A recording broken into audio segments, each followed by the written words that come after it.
Bonjour à toutes, bonjour à tous, bienvenue à vous. Alors, au cœur de cette vaste cour de récréation, pour le moins défaillante, qu'est devenu le monde des humains, il est particulièrement intéressant de constater que, depuis quelques années maintenant, l'impunité de certaines figures d'autorité est de plus en plus pointée du doigt, et ce, particulièrement dans des domaines dits d'influence. Si certains des comportements de ces représentants, souvent publics, qui représentent finalement les vestiges de l'ancien monde, étaient encore tolérés et surtout tus hier, ils ne passent plus désormais.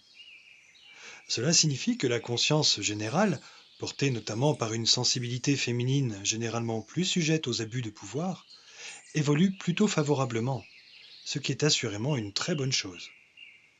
Il est bien entendu très encourageant de constater que certaines idées, et surtout que certaines mœurs, ne correspondent définitivement plus à cette conscience dite nouvelle qui ne cesse de s'affiner et de s'affirmer. Mais prenons garde de ne pas ruer dans les brancards un peu trop impulsivement quand même, car que des faits indésirables reprochés soient avérés ou non, ce n'est finalement pas ce qui doit importer à l'opinion publique.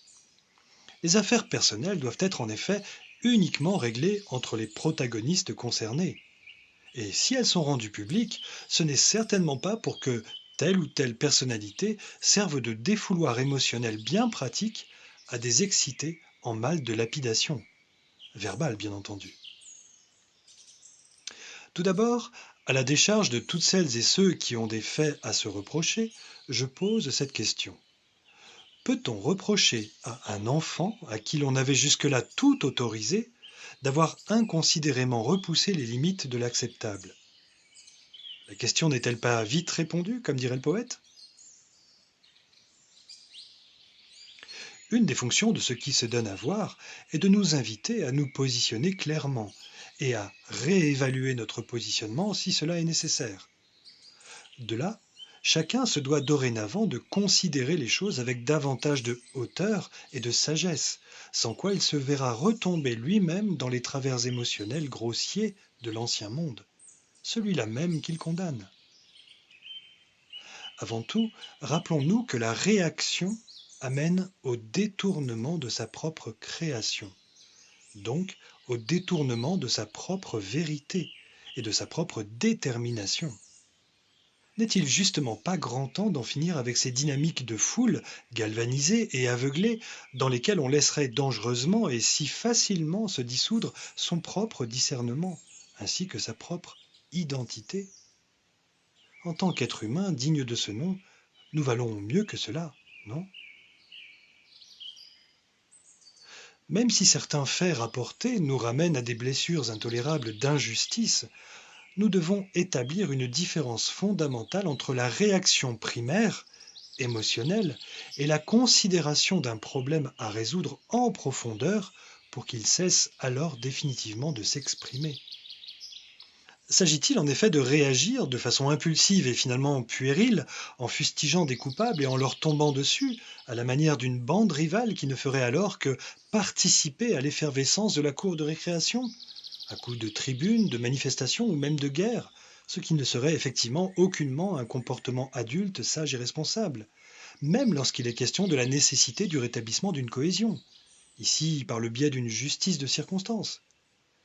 Ou bien ne vaut-il pas mieux utiliser chaque fait inacceptable pour alors entamer une profonde réflexion ainsi qu'un positionnement unanime qui fixerait alors pour de bon les limites infranchissables de la création terrienne?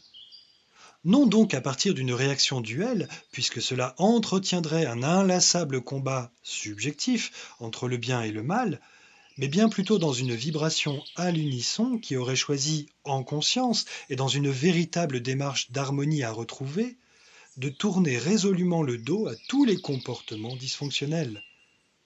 C'est bien ainsi que toute l'iniquité du monde finirait par ne plus exister, puisque, je le rappelle, ce qui s'exprime dans le théâtre extérieur provient exclusivement et systématiquement du théâtre intérieur. C'est donc précisément ce théâtre collectif intérieur dont il va bien falloir s'occuper à un moment donné si l'on prétend vouloir réellement améliorer les choses et non les rafistoler.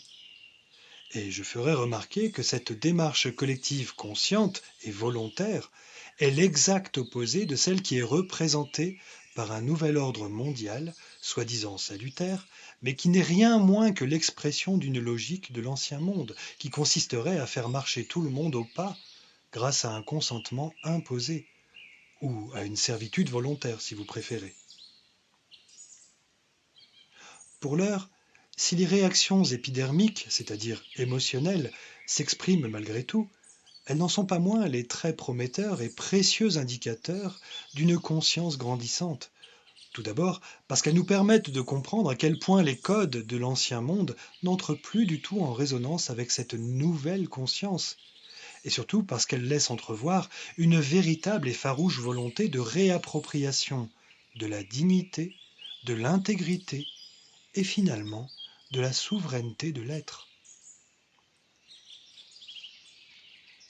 Fort de ces constats, c'est à tous les êtres réellement honnêtes et pleins de bonne volonté qu'il revient de savoir ce qu'ils souhaitent réellement pour la suite de l'aventure terrestre.